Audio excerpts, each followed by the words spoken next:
Hello and welcome to the Film Yap podcast. I am welcome to be joined by your friend and mine, Richard Probst of the Independent Critic. Hey Chris, how are you? It's great to see you.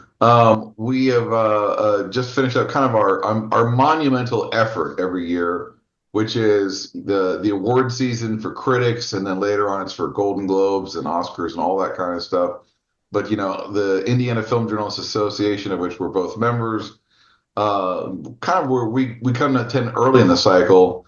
So we gave out our awards last week. Very exciting. And of course, always had the group get together, had a very lively and mostly friendly discussion. I think you and I are kind of the two curmudgeons of the group. Whenever I know when it feels like my opinion is just not shared by others, it kind of gets me down because, we're both so passionate about movies. And yeah, so was there any other from the awards this year that you were kind of on the outside on? I think I heard you say that you were not as wild about the substance as some others, or maybe I misheard you. Definitely not. No, the substance, I didn't hate it, but it certainly will not make my top 10 even. So to, see it pick up the top prize and to really dominate. Yeah, I don't know. Yeah, I really want to sit down and watch that again because I'm thinking maybe I was just in a bad mood when I watched it. which happens. I know that the circumstances under which I see a movie can greatly affect my reaction to it. The one I always like to point to is now from a few years ago is Ghost Story with Casey Affleck, which is an hour and a half of him as a spirit who never moves or talks or does anything. And because I got to watch that in a movie theater, I think it was just me and one other person was in it. It worked for me. Whereas I knew if I was like at home and trying to watch it on my laptop and I'm distracted by kids and dogs, it would not have been the same experience. Yeah, I can agree with that. Yeah. Well, one thing that did come out of it was in the discussion that I had a film that I was really passionate about this year. That the group, there was some, it got some nominations, but win anything, didn't appear in any lists, which was Amelia Perez.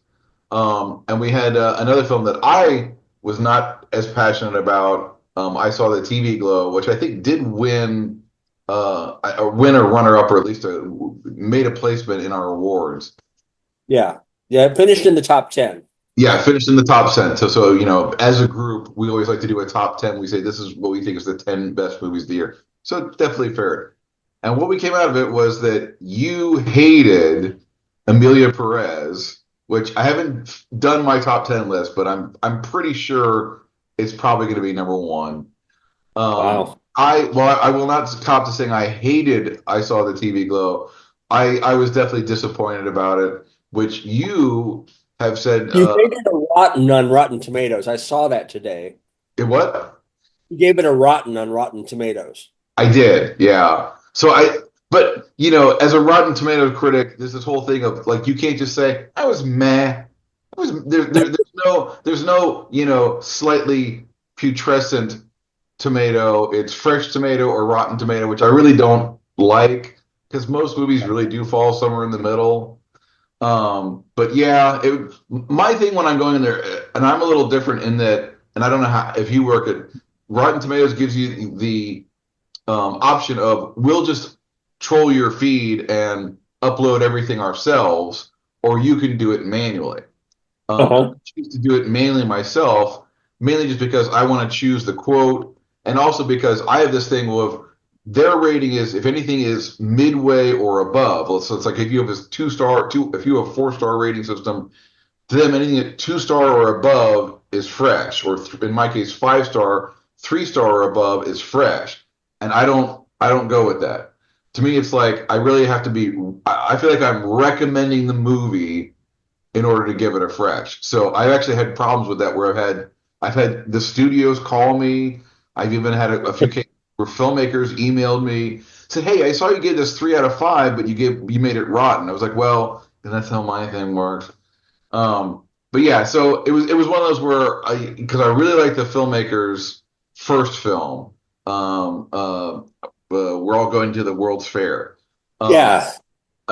And so I was disappointed about this. So, but what this all worked out was we realized that you hated my favorite movie, and I'm not gonna say hate, but obviously Yeah. did not like your favorite movie. So I said we have to do a podcast where us as old chums and colleagues get to spit at each other and say, "I hated your favorite." Well, and it's interesting because you and I actually do have pretty similar taste. Yeah, I I think mean, so. I mean, I think in general, my takes as just a film goer, as a film lover, tend to be pretty mainstream. I like popular movies, but I also really appreciate small, independent movies, little weird movies. mhm. As I like to say, there aren't really any genres or types of movies that I hate. The only ones that I really kind of say that my eyes just tend to glaze over is martial arts movies where it's just martial arts, where like that's the whole thing. Is it just like Bruce Lee movies? I kick you, you kick me, we kick each other. But just I get bored with that really, really fast. And for whatever reason, skateboarding and surfing movies, again, if it's all about just the skateboarding and the surfing, you know, give me some story and some meat behind it, I'm good. But yeah, we often do seem to line up generally, although it often happens that there's movies that I'm passionate about that you're not, and vice versa. And in this case, Yeah, and it's fun to explore. And I will say, in all honesty, uh, I was probably exaggerating for the benefit of Jim Hunter, who was a new member to IFJA, who was very passionate as well about Amelia Perez. And so I may have had just a little bit too much fun there. yes, yes, I know you do carry on the tradition of yeah, want to stick it to people, and I think most people who know you appreciate your sense of humor, and understand that like when you say like you like your movie sucks, that you're not you don't have a hateful bone in your body, but I yeah, don't have. it is good to sometimes to just kind of be the naysayer and just kind of be like yeah, screw you. I should have done that with the substance, but oh well. Yeah, same thing with the substance. I did not hate the substance, but I had a lot of problems with it at the conceptual level, which, and by the way, go to the independentcritic.com, go to Film Yap Substack. You can read our reviews, where I laid out my objections to the substance, which basically I just felt like it was, its main thing it was doing was trying to be, have something to say about how women's bodies are viewed and used, and yet it was very much viewing and using women's bodies to get that message across. That was my basic take on Yeah. it.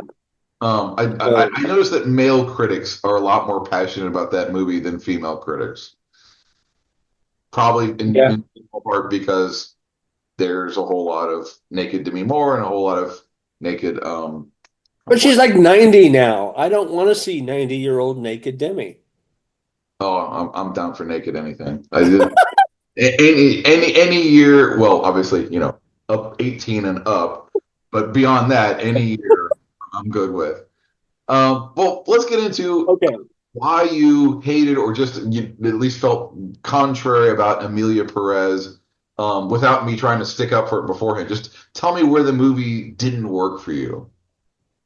Well, I do find it kind of hilarious because I saw the TV Glow is probably my number one film for the year. And so, yeah, we do have this big chasm of difference in opinion for our two favorite films. For me, and I think almost for the same reasons, I think at least on my end. For me, Amelia Perez, first of all, I hated the music. Really? Uh, yeah, hated it. And really did hate that. It just, for me, it wasn't memorable. It didn't add anything. I thought the trans story narrative arc was handled really poorly, even though I loved the lead character and the lead performance. It was so weird for me because it was like I had so many narrative issues with the film and issues with the direction of the film, and yet I actually did like the ensemble. Gascon Selena Gomez, Zoe, loved all three of them. But I couldn't get away from the fact that I disagreed with narrative choices, the music. It was trying to accomplish a lot, and I think it ended up accomplishing not enough. Um, I don't know. It just and yet it was almost the opposite of that for me, with some in some ways similar themes, and not just the trans theme, but some similar themes with I Saw the TV Glow that felt more satisfying for me. Um, but for me, Amelia Perez was just a film that didn't accomplish what it set out to accomplish, and I just didn't enjoy it.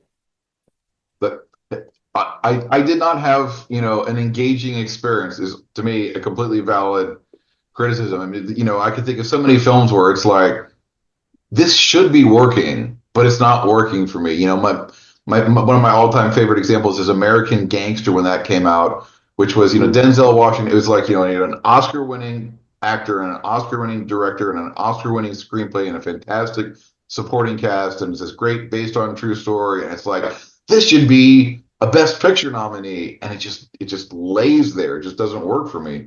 Um, I will grant you on the music in Amelia Perez. I don't think it's consistently great. There are some musical numbers that, it's kind of more about the beat and the rhythm and the dancing and the choreography as opposed to the song. Mhm. I think there's at least a couple songs that really stayed with me. But I would agree. I mean, it's almost like, you hear about this movie and it's like, oh, and also it's a musical. It's kind of a quasi musical.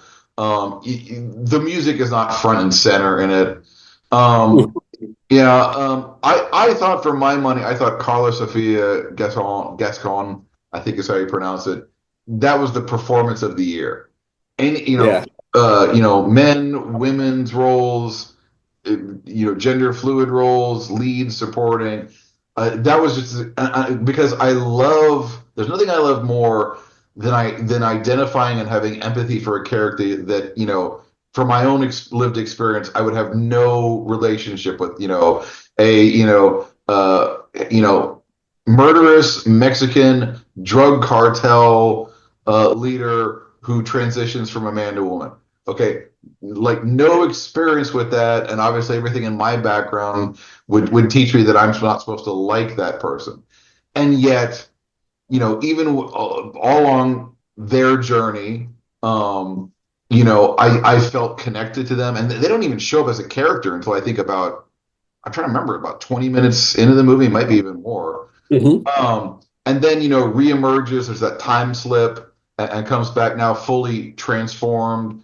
And then, we think that they're gonna move on from their life and have become a better person. We find out that they're not. They just can't leave that old life and that old persona behind. No matter how much the exterior has changed, they're still reflected in the interior.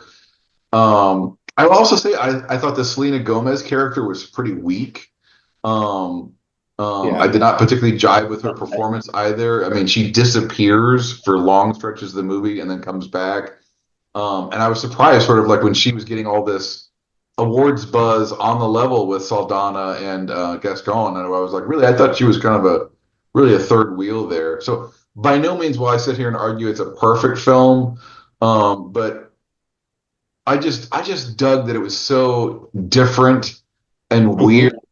and at cross ends with my lived experience, and yet I really was emotionally involved. And I think that's what a little bit kind of what we're both saying here is it doesn't matter what's going on the screen, the performances, the music, the themes, the what it's trying to say. If you don't have an emotional connection to the characters, it's just not going to work. Mhm. Why? Okay, can I ask you something? Mhm. Why? Okay, because you're calling it your best film of the year. I think so. Yeah, I think so. Yeah, we're kind of at the end of the cycle. We've seen everything. I haven't True. seen anything else that I would be tempted to put higher. But why would you say that? What makes it really land, at least right now, that number one spot? All right, I will say I didn't. This year is kind of like last year. I did not see one standout film or two or three where I was just like, "Bam! Wow, that's it." I saw a lot of very good films this year. I would say I didn't see any great films this year. So I'm not going to sit Yeah. here and say that I had the wow of Amelia Perez was my wow movie that just blew me away, and I said that's it. It is a level of like I'm kind of sifting through about 12 or 15 movies that I really liked a lot, and I'm saying which one did I appreciate that experience most? Sitting here now, end of December, and that's the one. Probably the other ones. I'm going to be blowing my top 10 list. Um, but probably Conclave is probably going to be very high on my list. Probably Uh-huh. Flow, the animated film that I liked and seemingly no one else, is going to be towards the top of my list. Those are some of the ones I'm thinking of. But yeah, so I can't sit here and defend the movie as like that was my sole experience where I was just like, oh my gosh, I'm going to carry this movie in my heart for the next 25 years. No, it really was more like I saw a lot of very good films, and this was kind of the nudged itself to the best of the bunch. That's probably not a satisfying answer for you? No, that's fair. That's fair. Because I asked only because you acknowledged that it had some flaws. And usually when we talk about number one, it's that film of the year that just does completely blow us away. I won't say it doesn't have flaws because I very rarely give a perfect rating. Me Super too. easy to get a good review from me, very hard to get a perfect review Yeah, I only from me. gave one 5-star review this year, and it was not even till Amelia Perez. It was to Flow, which maybe in retrospect, I was a little high in the moment, and should have been a 4.5. But yeah, I feel that's not bad though. I at one point I had a stretch I think where about 4 years went by where I hadn't given anything a 5-star review, and it almost got to Uh-huh. the point where I think I finally ended up breaking the streak just to break the streak. I finally had a film that I liked a lot. Maybe I didn't really feel it was a 5-star, but it's it's funny. Some people have accused me of being too generous with my star ratings. I Yeah. was trying to say, don't just go by the star rating. Read the review. You can really suss out what I was really feeling in there. Yeah. But yeah, it's something to get caught up in. Whereas it's funny, like Alec Toombs, who writes a lot for Film Yap, um, Hmm. I kid him sometimes because he'll be like you'll read like the headline and the thing, and I'll be like, really, it seems like he's really enthusiastic, and then he's giving it like 3 stars or 3.5 stars. He's more miserly, or he would probably say judicious with his star ratings. Yeah, yeah, no, that's I get that. And I agree. It's actually been for me a somewhat disappointing year. I went into our awards clueless what I was going to put as my top 10. And I'm still not convinced. I mean, I don't know how much of our top 10 will end up in my top. And I agree with you on Flow, by the way. Oh, good. I love Flow. In fact, I just watched it again this weekend. Oh, Um, beautiful, beautiful film. Just, I love the animation style. I love the word. I love that it's like humanity is present but not depicted. We yeah, understand we're living in the human world, but it's not front and center in front of us. But yeah, yeah. it's gonna be up on my list. All right, well, let's turn to I Saw the TV Glow. Tell me about your passion and love for this movie. I do somewhat wonder, you know, if you know anything about me, and obviously you do know some of my history. First of all, I have a trauma background. Secondly, last year I dealt with two types of cancer. One of them resulted in pretty significant changes, bladder loss, getting an ostomy, huge physical changes, adjusting. And so this film comes along and it's dealing in many ways with, um, Owen, who is really dealing with body image, gender issues, gender identity, and this obsession with the pink opaque, this show in which Owen can get immersed, and um, so I even though I don't. identify with the gender identity issues, nor, am I trans. I really kind of connected with that storyline really dramatically. And one of the things that I liked about the film was that there was a lot of integrity to the difficulty of leaning into who you are and how your body is and how your body is changed and how you identify, and an ending that I think really kind of blew some people away. Some people hated it because it could be interpreted very negatively. I saw kind of a quiet hopefulness in it. I'm not going to go into it because I think it's a very underseen film, and I'm still hoping people, because I think it got some Independent Spirit Award nominations. I don't remember. But so I'm hoping people will discover it. But I connected with the characters, and I connected with the mood and the atmosphere, and I thought there was just an artistic integrity, maybe because it was such a low budget film. Um, Even though I think it's an A24 film, so I mean it had a bigger budget than Jane's first film. But I don't know, it felt like um I mean, there were times, and I think it helped because, a lot of our award season, we're sitting at home, we're watching on a screen, and yes, most of us have pretty good screens, but I saw this in the theater, so Me too. I I thought that helped. And because, I mean, there were times I was sitting in my seat in theater just weeping and completely blown away by the end. I mean, I just So anyway, it that for me, you talked about that connection. I mean, the connection for me to Owen, to even to Maddie to a certain degree, uh, and kind of the uncertainty of their stories. I just thought there was so much integrity to that storytelling, and not popular choices Yeah. necessarily. I mean, it's a challenging film. I think it tends to be challenging. It's interesting. I think my reaction to it is kind of, almost diametrically opposed in that, like I really identified with, the main couple of characters in Amelia Perez, and I really did not identify with the characters here. I think the Maddie character we're not supposed to relate. She's in some Yeah. ways, like the co-lead, but in some ways also the antagonist. The Owen character is really the main one. And I did not connect with him. It's the same thing, having someone with a very different experience from my own compared to a drug cartel person. But I don't know. If anything, I would be closer to him, a nerdy kid who was into nerdy stuff and, was not popular in school. His experience as depicted in the film and my own would probably be very close compared to Amelia Perez. So I don't know. Maybe I secretly saw too much of him in myself and was scared of it. I don't know. I don't know. My main thing was to me the character of Owen. He was defined by his inertness. Is that he always he did nothing. He reacted to everything, and often cases it seemed to me even very like the most smallest reaction he could. Um, and I think there's a point in there where he even says that I'm asexual. He doesn't use that word like I'm asexual, and he just sort of letting the rhythm of life carry him wherever it goes and not dipping his oars in to try and steer himself anyway.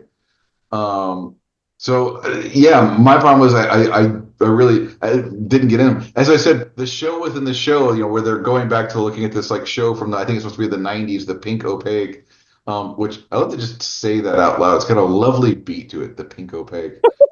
Yeah. I, I would love to. I would love to just watch a movie that's the Pink Opaque, more than the one. And in terms, it's interesting that both of these movies that were loving or maybe not loving, have trans issues in them. Obviously, to me, very much at the center and front of Amelia Perez. Not really so much in. I saw the TV go. It's kind of Yeah. there. The Maddie character kind of seems to be a little bit gender fluid, but doesn't use that kind of language. Owen is asexual, but still very much identifies as a man. But there's a lot of background stuff and imagery There's like a clear lesbian tilt in the Pink Opaque show. But I don't know. In some ways, my reaction to it was similar to the Substance in that I felt like they were ostensibly celebrating a community or people who are having this journey, but to me, in a lot of ways, still exploiting them. I'm going Mm. to do the absolutely horrible critic thing of I will actually want to read a segment of my review here. But it probably, rather than I could contemporaneously say here, sums up what I felt about that part of the movie. I said the Mm. director seems fascinated with trans bodies and people who do not fit neatly into any conventional category. There's a scene that takes place inside a glum punk bar, and the camera keeps cutting back to the bands to revel in the singer's odd demonic looks and primitive caterwauling. It doesn't add anything to the movie other than, hey, look at these strange strangers acting strangely. That's the thing about freak shows. The way the participants are presented can ostensibly be celebratory, but it's still exploiting their differences for attention. And that's kind of a microcosm of how I felt about the movie compared to the first one by the same filmmaker. Mm. That was also a very weird film, but I felt like it lived in its own. It marinated in its weirdness. It was organic, and it just sort of like this is where I live and where I vibe. It's like the old joke about the fish saying like what's going on with the water, and the other fish says what's water. It's like you can't see you don't know what water is because you live in it. And I felt like that movie just sort of lived in its own weirdness and like that. Whereas I felt like with this movie, I felt like it was trying to be weird for weirdness's sake. What do you think of that?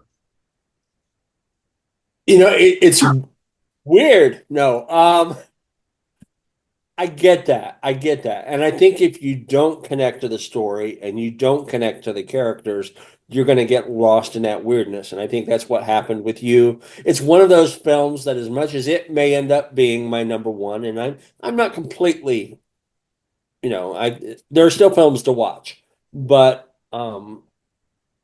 right now it's probably my number one.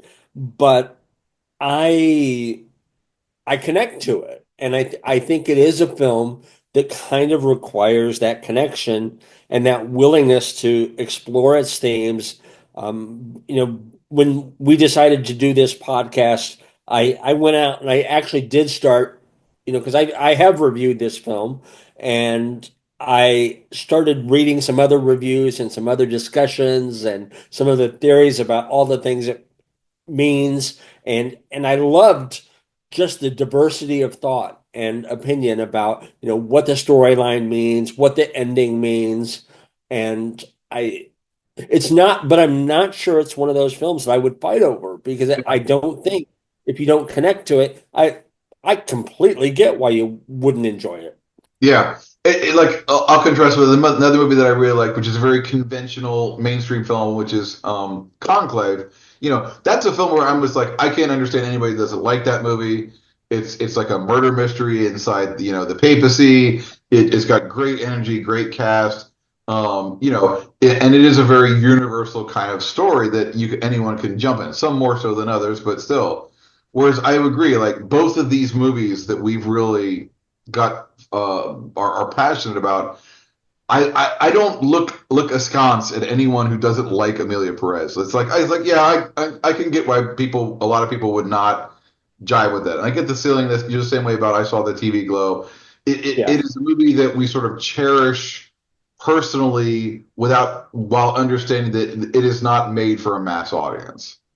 Yeah, no, when you proposed this podcast, I was like, okay, some of these films you're willing to fight over. You're like, oh, you're an idiot. Kind of like my behavior in the IFJA awards. Uh, but I just knew this would be a cool discussion, because it would be two people passionate about a film that they were defending, that in reality, for me, they have a common ground. And I think that's just plain fun. That's the kind of discussion I love having about film, and probably don't do enough of. Being this guy who always shows up to screenings alone, I don't tend to be, Yeah. the guy. So, um, yeah. I Yeah. don't know. Sometimes you just love your darlings, and you're content with that. It's like, I love this movie. I don't care that anyone else doesn't. In some ways, it maybe even feels more special because it's not as universally loved. Yeah, and you know me. I mean, I am the independent critic. So of course I'm going to defend the low budget independent film that doesn't get the love it deserves. Kind of like you with Flow. I mean, an animated film that certainly is not getting I, I wouldn't be surprised if it gets an Oscar nomination, but certainly not getting the love it deserves compared to like a Pixar Inside Out or something like that. I don't know. Yeah. But I loved the film. I loved I saw the TV glow. Um, would it be my number one film in a really good year? Yeah. Eh, Yeah. probably not. We recognize there are times, there are years that are up years. And sometimes it's like, you'll have a year that it feels like a good year, but then you realize, I really only saw like 4 or 5 films that I was really passionate about. And there was like a whole lot of kind of like pretty good movies. And then there's years like this where I feel like I saw probably about 25 very good movies. I didn't see any great movies. Um, Yeah. which of those is a better year? And then sometimes you'll have a year like 2015, which they only seem to come along like every 10 or 15 years, where it's just amazing. There's so many good films, good years. Like 1994 was another one with like, Pulp Fiction and Lion King and Forrest Oh Gump, yeah. Redemption, where, you need that weight of like 10 or 15 years past to be like, can you believe that year? All those great movies. 2015 was, I think, the last great movie year. So, if tradition holds, we should be getting our next one within the next 5 years. So I'm looking forward to it. I really hope so. I could use a really good year. This was one of the few years where I've gone into our awards just completely uncertain, not completely thrilled. Didn't hate our top 10 by any means. Some Yeah, really I'll great. say of our group, the only one that just had me, I mean, obviously, there's sometimes you're like, I didn't like that as much. The only one that had me scratching my head was Rebel Ridge, which did very well. And for a while was like leading our nominations. Well, it had the most Yeah. votes for nominations. And I was just like, and I didn't watch it until really late in the cycle. And I finally watched it and I was like, huh? I was like, that was like a season of the show Reacher. I mean, it's almost like a carbon copy of season one of Reacher, but not as good as Reacher. And Yeah. people have their passions, and you got to appreciate them. I'm curious, but as we wind up, you said you still got some movies to watch. I'm at the point where like I hit the wall right before our awards discussion, and I've actually been kind of taking it easy. What is left for you that you feel like you need to see before you can like authoritatively make your list? You know, I'm just going through I would like to see more foreign films. So I'm going through the screeners that I received to see if there's stuff that, didn't even make our nomination list. Um, so I'm trying to think of anything that's actually on it. But um, because that's the hard part, I think, of being in Indiana is that sometimes those, the foreign films, the documentaries, Heartland is great for us in terms of Heartland Film Fest in terms of docs, but I Yeah, still feel like sometimes Indie I Film look at our Fest list for Studio. docs. Ugh, It seems like most of the foreign language films and documentaries that I end up being really passionate about, I either saw at Indie Film Fest or Heartland Film Festival, and it's a shame they don't get theater debuts or even streaming platforms that people can watch them on because sometimes those are. I probably will have at least Los Fricas did not get a lot of traction in our awards yeah, voting, and I really like that a lot. me Um, too. Well, we know with that won my social impact award. yeah, So so outstanding. So Uh, yeah, I was disappointed with that. I was disappointed that even Zorowski v. Texas, which also won my social impact award, but um, I felt like we kind of ran short on docs this year.